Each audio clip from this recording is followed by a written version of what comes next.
नमस्कार, रामकृष्णरी माझ्या चॅनल तुमचे स्वागत आहे। माझे नाव लक्ष्मी। मी आज तुम्हाला श्री नर्मदा पुराण रेवाखंड पूर्वार्ध मराठी अनुवाद वाचून दाखवणार आहे। तोदीय पाद पंकजम नमामि देवी नर्मदे। अध्याय 28 त्रिपुर विनाश प्रसंगात ज्वालेश्वर तीर्थ अमरेश्वर तीर्थ वर्णन। ओम नमो नर्मदाये। श्री मार्कंडेयवाच एतस्मिन्नंतरे रुद्रो नर्मदा तटमाथिस्त्य क्रीडते हुमया सार्थ नारदस्तत्र चागतः।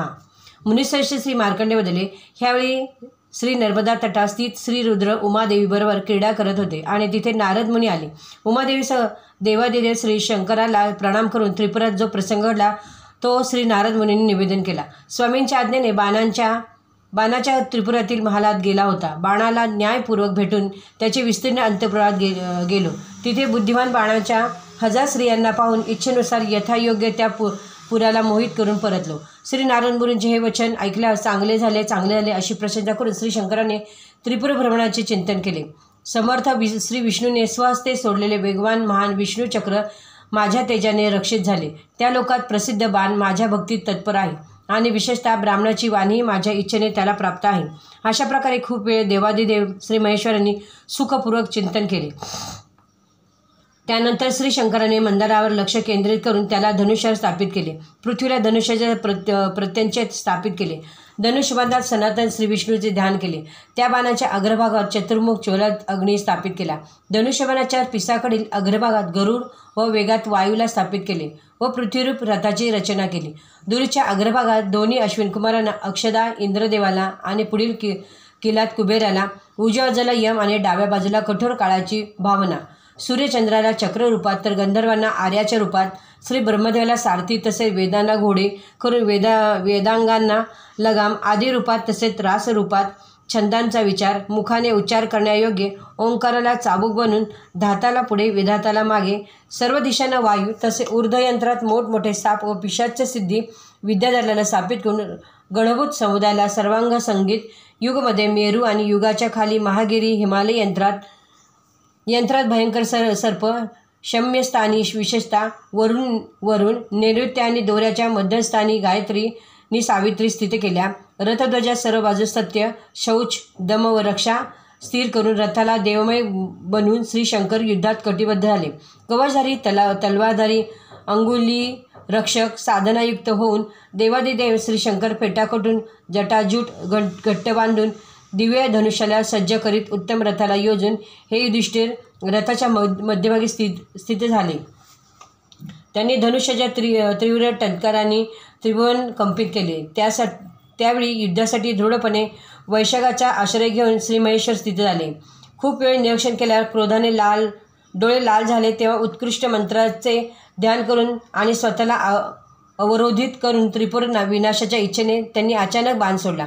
तेव्हा अंतरिक्षात तिन्ही पुर एकत्र आले। तेव्हा अर्धा क्षणात त्रिपुराची एकता पाहून त्रिपर्व त्रिशल्य बाणांनी ते नष्ट केले। हे भरत श्रेष्ठ, त्रिपुरात बाण सुटल्यावर तेथील लोक भस्मसात झाले। सर्व असुरांच्या विनाशाकरता ते भयावह काळरूप होते। तेव्हा लोक कष्टकारक अट्टहास करत होते। लेखन कार्य करताना क्षणात डोळ्यांचे उघडझाप करणाऱ्यांचे डोळे निश्चल होऊ लागल्यावर मर्त्य चित्रगंधाप्रमाणे दिसू लागले। ते देव मंदिरात आवाज करत मोठमोठ्याने हसत होते। स्वप्नात स्वतःला लाल वस्त्राने शोभित असे पाहत होते। लाल माळायुक्त डोक्यांचे चिखलात पडत होते। मस्तकाला उटी तेल लावलेल्या रूपात स्वतःला पाहत होते। राजश्रेष्ठ गाढव जुंपलेल्या वाहनात स्वतःला चढताना पाहत होते। प्रलय कालासमान संवर्धक महावायूने अनेक घरे व वृक्ष उन्मळून टाकले होते। भयंकर आवाजात भूकंप शिवाय हजारो उल्कापात होऊ लागले। मेघ कठीण दगड मिश्रित रक्तांचा पाऊस पडत होते। ब्राह्मणाच्या अग्निकुंडात उत्तम हवन केलेले अग्निदेव धुरांसह ठिणग्या उडवत जळत होते। हत्ती मंदिररहित झाले। घोडे निर्बल व गतिहीन झाले। हजारो वाद्याने वाजत होते। बिनवाई ध्वज कंपित झाले। विविध छत्र पडले। वृक्षांनी पाने सर्वत्र जळू लागले। सर्वत्र हाहाकारमय झाले। सर्व व्याकुळ झाले। सोसाट्याच्या वाऱ्याने सुंदर उद्याने उद्ध्वस्त केली। त्यांना प्रेरित त्रिपुर व त्यातील प्राणी जळू लागले। वृक्षलता झुडपे आदी शिवाय सर्व घरे सर्व बाजूंनी जळू लागलीत। अग्निदेव सर्व दिशांना प्रज्वलित झाले होते. संपूर्ण दृश्य पलाश वृक्षाच्या पत्रपुष्पासमान जळताना दिसत होते. धुरामुळे एका घरातून दुसऱ्या घरात जाऊ शकत नव्हते. त्रिपुरातील सर्व लोक श्री शंकराच्या क्रोधाग्नी जळत असताना आक्रंदन करत होते. सर्व दिशांना प्रज्वलित होऊन त्रिपूर जळत होते. भवनांच्या शिखराग्र भागांचे हजारो तुकडे होऊन पडत होते. धुरमय आग चौफेर जाळत नाचत सर्व दिशा आणि देश व्याप्त करून वनात धावत होती. देवमंदिरे, सर्व घरे तसेच राजवाडे जळत होते. काळापरील अग्निदेवाने श्री शंकराच्या क्रोधानेपेक्षा वरचढ होऊन सर्व लोकांना जाळे. हे राजा, बालवृद्ध, गृह, द्वार, वाहन, वनासहित सर्व त्रिपुर अग्नीने जाळे. कोणी भोजन करत होते तर कोणी पिण्यास आसक्त होते. वेशांना नृत्यगीतात आसक्ती होती. अग्निज्वाळात त्रस्त असते ते सर्व एकमेकात गुरफुटून जळता जळता अचानक होऊ लागले. अन्य सर्व दानव तिथे अग्नी भुरळ पाडल्यामुळे जळत होते. धुरामुळे व्याकुळ झाल्यामुळे हे अन्यत्र जाऊ शकत नव्हते. हंस, करडुवा, पक्ष्यांनी परिपूर्ण आणि स्वर्ण कमळांनी युक्त विहिरी जळून नष्ट होऊ लागल्या. नगराच्या बागा अग्नी जळत होत्या.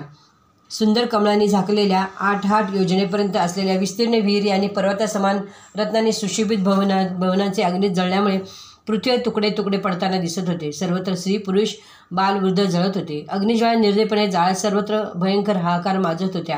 हे नृपश्रेष्ठ, कोणी सुखाने झोपलेली, कोणी नशेत सुरू असलेली, मस्तवाल अन्य क्रीडा करून शय्येवर लेटलेली, विशाल नेत्रांची, गळ्यातील हाराने भूषित सुंदरी धुराने वेष्टिल्यामुळे दीनपणे अग्नीत पडली. एक स्त्री पुत्रस्नेहामुळे पुत्राला आलिंगन देत अग्नीत जळत होती, तर अन्य इंद्रले मणीने शृंगारलेले सुवर्णासम गौरवर्ण सुंदरीने पतीला अग्नीत पडलेले पाहून स्वतः त्याच्यावर झेप घेतली होती.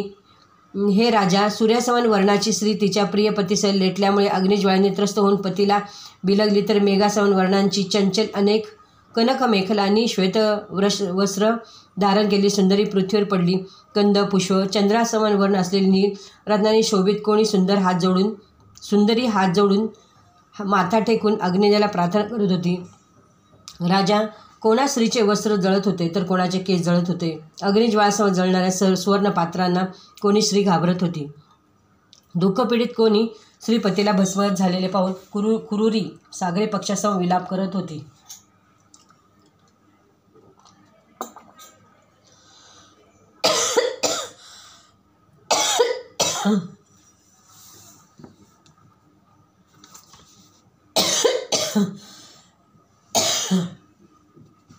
पतीला आलिंगन देत अचानक त्याच्या मस्तकावर पडली. कोणी सुंदरी स्वतःच्या भवनात विलाप करत होती, तर कोणी माता पिता भस्मसात अचानक झालेले पाहून घोडीसमोर जमिनीवर पडून थरथरत होती. दोन्ही बाजूंनी जळणारे दुसरीकडे चेहरा वळल्यामुळे स्वतःच्या मुलाला पाहू शकत नव्हती. कुंभिलेचे घर जळून पृथ्वीवर पडले. कुष्पांड, धूम्र, कुहक, वक, विरूपन्न नयन आणि विरूपाक्षी यांची घरे जळत होती. हे निष्पाप राजा, शुंभ, डिंब, रौद्र, प्रल्हाद हे असुरश्रेष्ठ आहे. तसेच दंडपाणी, विपाने, सिंहवक्र, दुदुंब, संह्याद, दिंडी, बाणाचा भाऊ, मुंडी, बाण, क्रव्याध, व्याघ्र, वक्रत्र या प्रकारे जे अन्य गर्विष्ठ दानव होते त्यांच्या घरातही निर्दयपणे आग जळत होती. जळणाऱ्या स्त्रिया घरोघरी विलाप करत होत्या.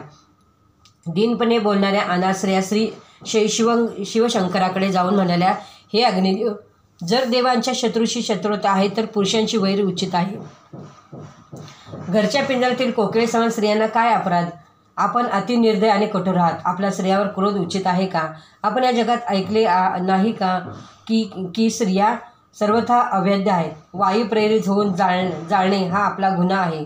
परंतु स्त्रियांप्रती आपणास काही करुणा दाक्षिण्य नाही. अनार्याच्या तरुणीवर दया दाखवत रानटी पुरुषांपेक्षा रानटी नीच कृत्य न त्यागणारे अचेतन आहे. स्त्रिया असा विलाप करत असूनही मोठमोठ्या ज्वाळांनी अग्निदेव सर्वांना जाळत होते. ते पाहून हळहळत असताना बाण म्हणाला, श्री शंकराचा तिरस्कार करून मी पापात्मा झालो, नष्ट झालो. माझ्या पापी मूर्खपणामुळे हे स्त्री लोक नष्ट आले. या लोकात व परलोकात नित्य ब्राह्मण हत्या झाली. अन्न, पाणी, मठ, बगीचा आणि आश्रमांचा विनाश केला. ऋषींचे आश्रम, देवकार्यात येणारे बगीचे, सार्वजनिक स्थाने मी नष्ट केली. त्या पापामुळे माझ्या तपोबलाचा नाश झाला. धन राज्य व अंतपुराने मी काय करू? अजानपणे श्री शंकराचरणी शरण जाणेच सर्वश्रेष्ठ आहे. सर्व दुःख हरण करणाऱ्या श्री शंकराला व्यतिरिक्त माता पिता किंवा अन्य बंधू रक्षक नाही. स्वतःला केलेले पाप स्वतःच भोगायचे असते. मी पुन्हा सर्व साधूंजवळ जळत आहे असे म्हणून शिवलिंग मस्तकावर धारण करून तो बाण अग्नीने आवृत्त दुःखी व घामाने थपथपत भवनातून त्वरित बाहेर पडला. वारंवार घसरून पडत सद्गदित वाणीने श्री शंकराची स्तुती करत त्यांना शरण गेला. त्याने म्हटले, हे श्री शंकरा, आपल्या क्रोधाने जे प्रज्वलित होऊन मी वधयोग्य असेल तर हे महादेव, आपल्या पापासाने माझे आराध्य बाणलिंग नष्ट न हो. हे शिवलिंग माझ्याकडून अर्चित भक्तिपूर्वक धारणा केलेले आणि प्राण्यापेक्षा अत्यंत प्रिय आहे. हे देवादिदेव माझे, याचे रक्षण करण्यास आपणच समर्थ आहात. हे सूर्यश्रेष्ठ, जर मी तुमचा अनुग्रहपात्र अथवा वधयोग्य असेल तर जन्मजन्मी माझ्या चरणी माझी भक्ती अचल राहो. श्री महादेव, स्वकर्मानुसार पशु, कीटक, पतंग तसेच तिर्ग्या योनीत गेलो तरी आपल्या भक्तीत मी अचल राहो. हे राजा, असे सांगून भक्तश्रेष्ठ महाभाग्यवान बाणाने उत्तर स्तोत्राने देवादिदेव श्री महादेवची स्तुती केली. बाण म्हणाला, हे श्री शंभू, सर्व संहार करणारे श्री शंकर, आपणास नमस्कार असो. संसार भयभीत प्राण्याचे भयनाशक, आपणास नमस्कार असो. कामदेव विनाश करून सुंदरीच्या प्रिय मनोकामनेचे पूरक, आपणास नमस्कार असो.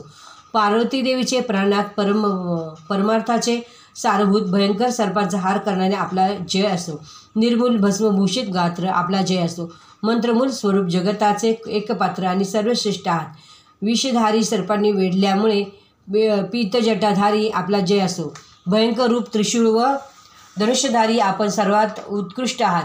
त्रिनेत्र संग दोषीरहित, आपला जय असो. गंगा तरंग धारण करता श्री शंकर, आपला जय असो.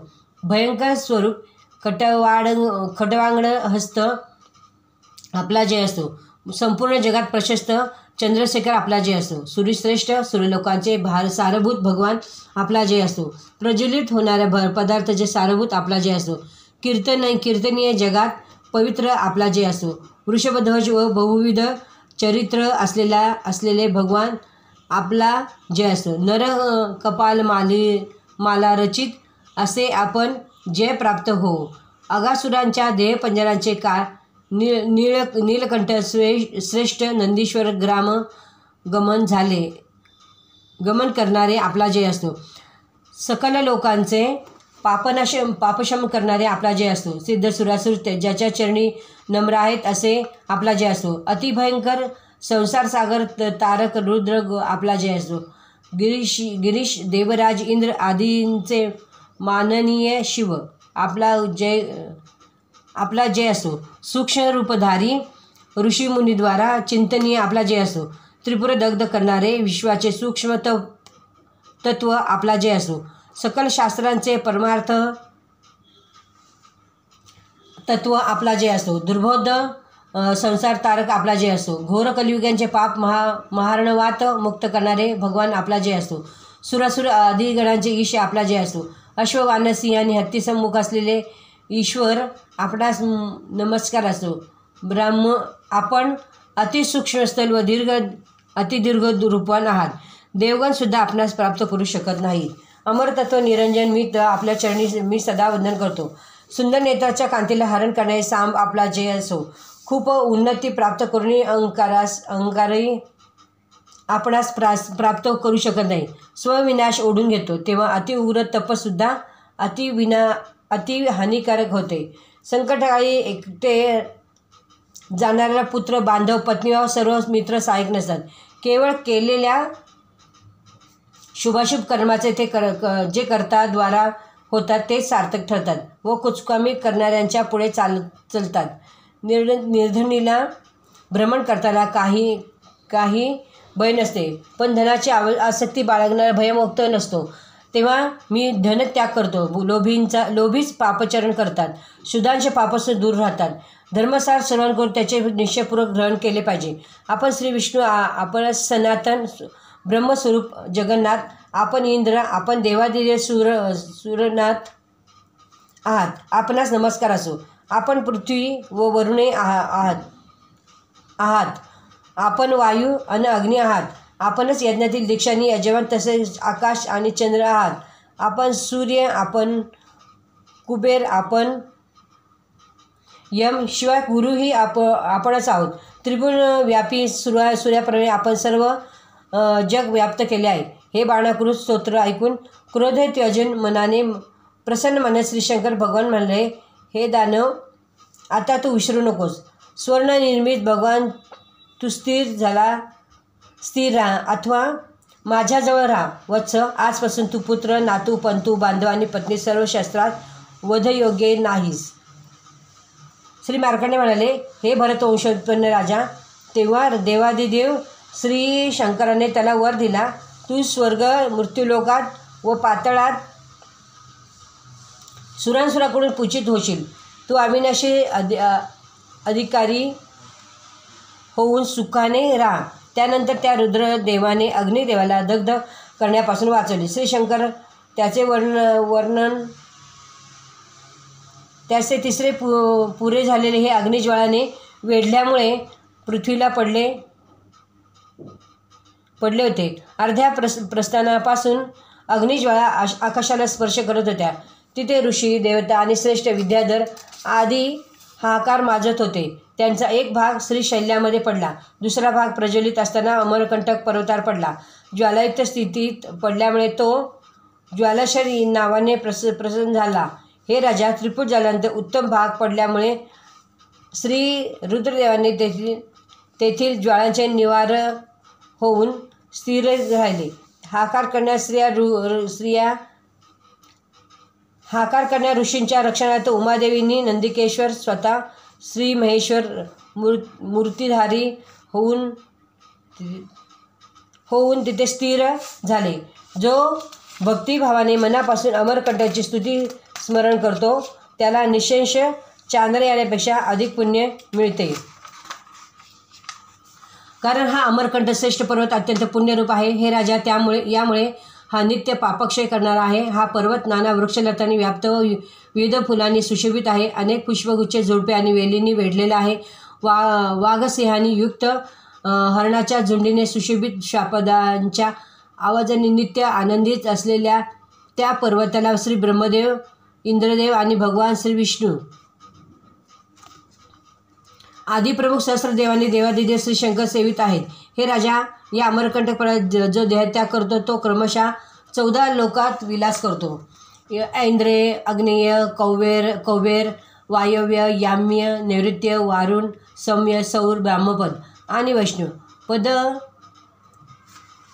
पद प्राप्त करतो. त्यानंतर उमा, रुद्र, ईश्वर आणि मग सर्वात परम सदाशिव रूप शांत अतींद्रिय सूक्ष्म ज्योती आहे.